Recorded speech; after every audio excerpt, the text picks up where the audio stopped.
आपको बड़ी आग लगी हुई थी सर। आप तो ये बताइए सर, जी। अशासकीय है, ऑर्डर शीट पे लिखा है नहीं लिखा है वो इम्पोर्टेंट नहीं है। जी। इम्पोर्टेंट है कि आपको क्या अथॉरिटी है as a naib tehsildar to enter into a compromise. जी। मुझे अथॉरिटी चाहिए। वो अथॉरिटी तो मेरे पास में नहीं है अभी तो तक कुछ विदाउट नहीं है। अथॉरिटी आपने कॉम्प्रोमाइज में एंटर किया है। चूंकि एसडीओ के यहाँ पर एप्लीकेशन फाइल करी थी उन्होंने, और एसडीओ ने हमको मार्क किया, हमने उसमें अपनी रिपोर्ट लगा करके दी, फिर उसके बाद में वो सब्सिक्वेंटली क्या प्रोसीडिंग हुई, फिर then SDO when asked me कि अब आपको ये करना है, तो मैंने वो किया। एसडीओ ने उसका कोई रिकॉर्ड है क्या सर ये राइटिंग में? एप्लीकेशन जो मेरे को मिली है, नहीं जब नहीं नहीं नहीं, एसडीओ ने आपको कहा कि आप करो? सर उन्होंने जब एप्लीकेशन इन्होंने एसडीओ के यहाँ पर। तिवारी साहब देखिए, मैं वर्बल पे कुछ नहीं जाऊंगा। ये वर्बल वाला केस है। जी। आगे और कुछ वर्बल नहीं चलेगा। ये हिबा भी वर्बल है, जी। डायरेक्शंस भी वर्बल है, परंतु कॉम्प्रोमाइज राइटिंग में। जी। तो राइटिंग में जो डॉक्यूमेंट है उसको राइटिंग के रिटर्न डॉक्यूमेंट से ही डील करूंगा। अब ये जो भूमि है, इस भूमि छोड़ दीजिए सर। वो तो देखिए, होता क्या है सर, मान लीजिए डिस्प्यूट है 100 रुपए का। जी। रियली 100 रुपए का जी। मतलब। हम भी कहते कोचा साहब छोड़िए, कहाँ लगाए हो, कंट्रोवर्सी में फंस रहे हो। राइट। सवाल इस बात का है कि भूमि जो है शासकीय है या नहीं है, ये अभी अभी उस पर नहीं जा रहा हूं। मान लीजिए शासकीय है, चाहे वो 1 डेसिमल हो, या किसी भी रेवेन्यू अथॉरिटी के पास अधिकार है कि उसको बांट दे नहीं। Without any authority? नहीं। नहीं। अशासकीय है, परंतु पिटीशनर ओनर है ये नहीं पता। जी। राइट। जी। कोई और क्लेम कर नहीं रहा है। तो ऐसी अबेंडेंट जमीन की क्या होगा? क्या वो गवर्नमेंट के पास आएगी कि किसी कोई भी आदमी ले जाए, जो डंडा लेके आएगा वो ले जाए? नहीं नहीं, आंसर करना पड़ेगा, ये मुझे भी आंसर करना पड़ेगा सर। जो। क्योंकि आपने कहा कि ऑर्डर शीट्स में आ रहा है अशासकीय है। जी। मैं अब उस एंगल से भी देख रहा हूं। मान लिए जमीन अशासकीय है, राइट, परंतु कोई क्लेमेंट सामने नहीं आ रहा है। तो जो भी आदमी डंडा लेके आएगा मसल पावर से वो ले जाएगा। आप खड़े देखते रहेंगे शासन, और या फिर वो शासन की डिक्लेयर होगी अबेंडेंट लैंड और अनक्लेम्ड लैंड। उस पर भी फिर अपन आर्ग सुनेंगे रूपरा साहब से। एक। अब अशासकीय जमीन है, पिटीशनर के पिताजी कहते हैं मुझे ओरल हिबा मिली। ओरल हिबा में क्या नायब तहसीलदार साहब विटनेस थे? नहीं। मैं इसलिए प्रश्न पूछ रहा हूं क्योंकि नायब तहसीलदार साहब को अदरवाइज टाइटल डिक्लेयर करने, टाइटल एडजुडिकेट करने का तो राइट नहीं है। तो ज्यादा से ज्यादा वो विटनेस होते तो ही कुछ बोल सकते हैं। राइट। विटनेस थे नहीं। आपने इनका टाइटल कैसे एक्सेप्ट कर लिया? इतना बता दो मेरे को। सर मैं एक बात कहना चाहता हाँ हूँ। सर। मेरे पास जो लिमिटेड रिकॉर्ड है, एक उस मैं सिर्फ उसी रिकॉर्ड से कोर्ट मुझे को असिस्ट कर सकता हूँ इंस्टेड ऑफ डिफेंडिंग द ना ना ना ना, हम अपीयरिंग। निखिल जी निखिल जी, सर तो मैं मेरे वो असिस्ट पास कर। मेरे जी। पास देखिए, आप मेरे प्रश्नों को थोड़ा सा समझिए। जी। अगर नायब तहसीलदार को अथॉरिटी नहीं थी तो या तो आप बता दीजिए मुझे ये रिटर्न में इंस्ट्रक्शंस थे। जी। रूपरा साहब का कहना है कि कोई इंस्ट्रक्शंस नहीं थे, जी। और आप भी कोई रिटर्न इंस्ट्रक्शंस नहीं दिखा पा रहे हैं अभी तक। मुझे नहीं मालूम है कि आगे कंक्लूड होने तक कुछ डॉक्यूमेंट आएगा सामने कि नहीं आएगा। जी। जी। अगर आपको कोई अथॉरिटी ही नहीं थी टू एंटर इनटू कॉम्प्रोमाइज, तो सही कॉम्प्रोमाइज में एंटर किए या गलत किए? कैसे हो सकता? जी। सपोज सर रूपरा साहब की कार है, हाँ,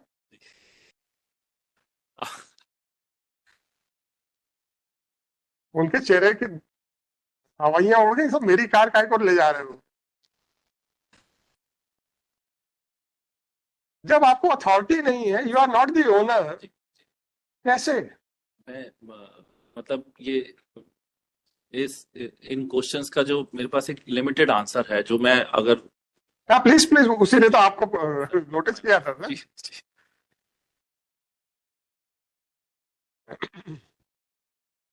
सर मैं यहाँ भोपाल में जब ये इस पोस्ट में नायब तहसीलदार के लिए, मैं उस समय बहुत लिमिटेड पीरियड के लिए था, पहली चीज है। अब दूसरी, ये जो जमीन है, इस जमीन पे कोचर साहब ने भी बताया कि म्यूटेशन का आवेदन लगा है। ये आप कोचर साहब से बहुत बातें करते हैं, इसीलिए तो प्रॉब्लम में है। नहीं, मैं इनसे ऐसे बात नहीं करता। अरे आप सुनिए अगर सुनिए सुनिए, बैठ करके सुनो, तिवारी जी, क्योंकि सर इनके पास तिवारी time जी, नहीं होता हम लोगों से बात करने तिवारी जी, अरे नहीं नहीं, सुनो सुनो, क्लियर कर देता हूं मैं। सर। मैं निखिल तिवारी जी और कोचर साहब को इंडिविजुअल कैपेसिटी में नहीं बोला है। हाँ जी, हाँ जी, हाँ जी। निखिल तिवारी जी के पक्षकार कोचर जी के पक्षकार के साथ खूब बातें करते रहे, नहीं। इसलिए आप खड़े हुए हैं यहाँ पे। नहीं करी सर, ये जो हाँ, अभी तो इसलिए अब आप मत बोलो कि कोचर साहब ने क्या बताया। अभी जो भी आर्ग्यू हुआ है, मैंने उसको नोट किया है। उसमें सबसे पहला पॉइंट ये नोट किया है कि that mutation application was rejected by tehsildar, they have made an appeal to SDO. मतलब मैं वो बता रहा हूँ जो है आपने नहीं, मुझे नहीं सुनना सर, सर। तो अभी मुझे नहीं सुनना है, जी, क्योंकि मैंने कंक्लूड नहीं किया है सर।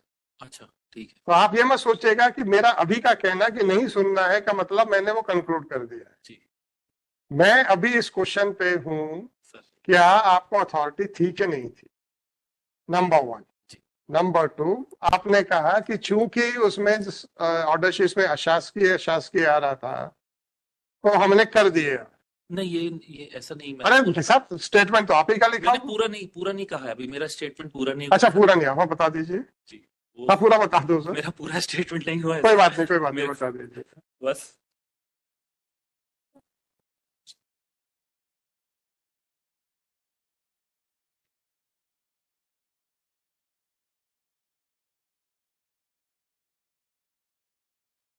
माइनर फर्स्ट क्वेश्चन जो आपका, जो मैं समझ पाया हूँ कि वेदर दिस नायब तहसीलदार वाज हैविंग अथॉरिटी बिल्कुल सही टू है, एंटर इनटू कॉम्प्रोमाइज। बिल्कुल सही है। This is the first question.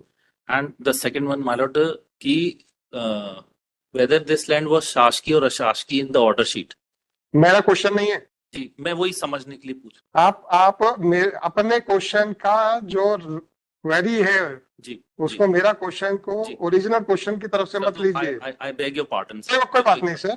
आपने कहा कि जो आपने ऑर्डर शीट देखी उसमें हर ऑर्डर शीट के ऊपर अशासकीय लिखा हुआ था। नहीं, ये मेरा कहना नहीं है सर, तो मैं क्या? उसको क्लैरिफाई कर दे रहा हूँ सर। इस लैंड के लिए म्यूटेशन का एप्लीकेशन आया पहले, वो म्यूटेशन का आवेदन खारिज सर। अच्छा, चलो चलो चलो चलो। जी, वो जब म्यूटेशन का एप्लीकेशन आया, उसको नायब तहसीलदार ने खारिज किया। उसके अगेंस्ट में जस्ट अ मिनट, वो नायब तहसीलदार कौन था? वो मैं नहीं था आप नहीं थे, आपके प्रेडिसेसर थे। सर। वो मेरे पास चूंकि रिकॉर्ड नहीं, इसलिए मैं उस पर कोई भी स्पेसिफिक नहीं बता सकता कि मैं पर आप था नहीं या थे। नहीं था। लेकिन जहां तक ये है, इस और वो आप हिसाब से नहीं तो थे। हाँ, 8-9 के टाइम का है सर, तो वो प्रोबेबली मैं नहीं था प्रोबेबली नहीं सर, ये तो आप बताना पड़ेगा। सर। म्यूटेशन के बाद में जो अपील हुई है, अपील के बाद में वो फिर गया एडिशनल कलेक्टर के यहाँ से, वहां से ऑर्डर हुआ।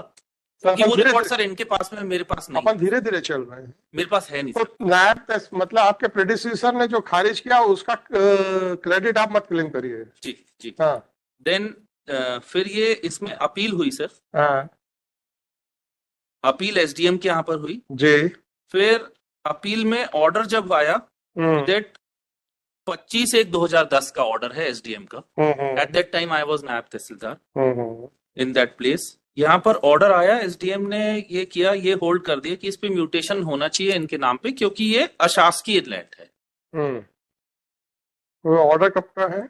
सर ऑर्डर है वो, एसडीएम का अपील नंबर है 03 अपील 08-09 25/1/2010 का। 25/1/2010।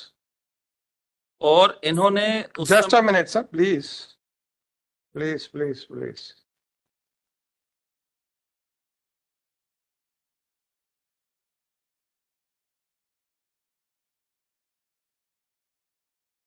प्रत्यावर्तित किया जाता है जी, ये प्रत्यावर्तित किया जाता है, इसलिए कोई फाइंडिंग नहीं थी जी। इन्होंने इन्होंने जी 4 पॉइंट्स पे 4 पॉइंट्स के इंक्वायरी ऊपर। करने के लिए बोला। बिल्कुल ठीक सर, फिर क्या हुआ? इसकी इंक्वायरी करके सर उनको हमने वापस भेज दिया। वो इंक्वायरी कहाँ है? सर वो मेरे पास नहीं है सर। आपने वापस की? जी, मैंने उस पर इंक्वायरी करके उनको वापस भेज दिया, क्योंकि एमपी लैंड रेवेन्यू कोड में उस समय जो पावर थे। एक मिनट प्लीज, वो एमपी कोरोना वाला मैं लेकर के आऊँ, मोटी वाली किताब ये देखिए।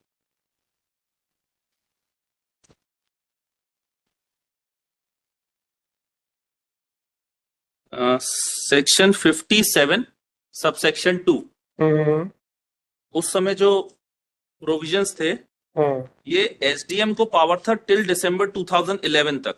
क्या State ownership in any land.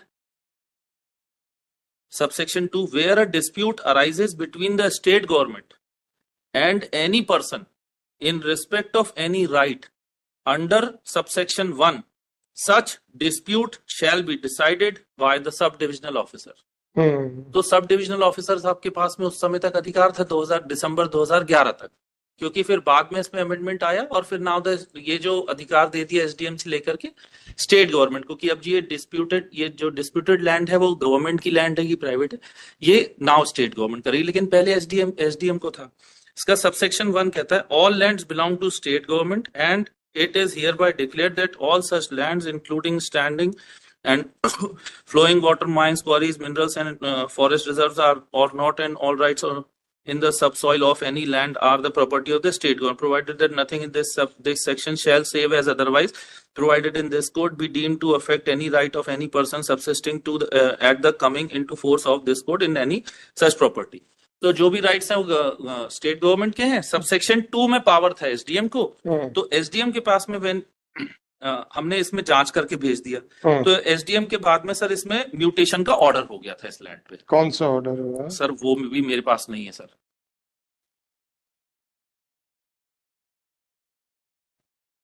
अब जस्ट अ मिनट जी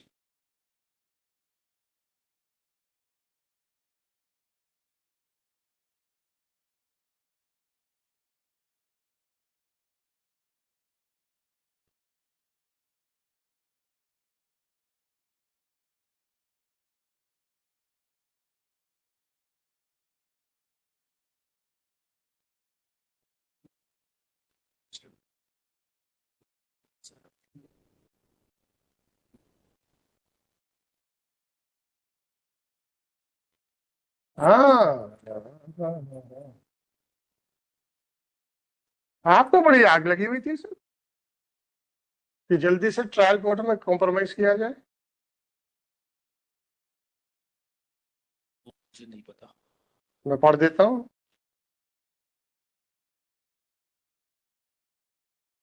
संतावन 2 के अनुसार माननीय अनुविभागीय अधिकारी महोदय के न्यायालय को है, अतः प्रकरण इस न्यायालय को जांच हेतु प्रत्यावर्तित बिंदुओं के अब लोकल उपरांत आवेदक के पक्ष में नामांतरण की कार्रवाई हेतु उचित आदेशात प्रेक्षित किया जाता है.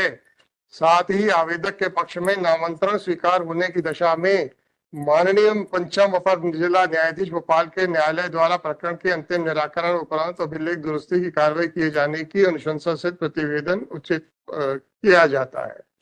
अच्छी बात है सर. फिर क्या हुआ सर?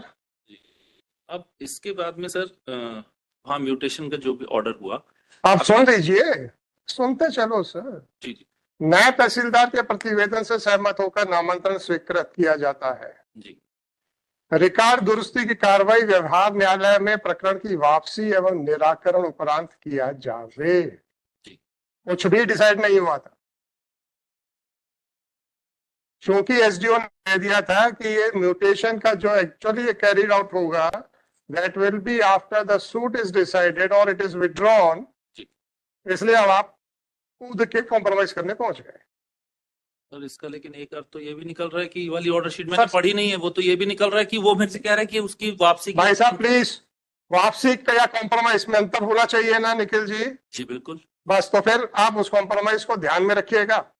वापसी was not in your hand. Ji. It was in the hand of the plaintiff. It was in the hand. Right? You cannot try to misinterpret the word वापसी जी बिल्कुल. to enter into a compromise. जी बिल्कुल. और एवं निराकरण उपरांत, निराकरण में भी कॉम्प्रोमाइज शब्द नहीं आता है. जी, जी. फिर कहाँ से आ जाएगा आप? जी. कैसे आप चले गए कॉम्प्रोमाइज करने?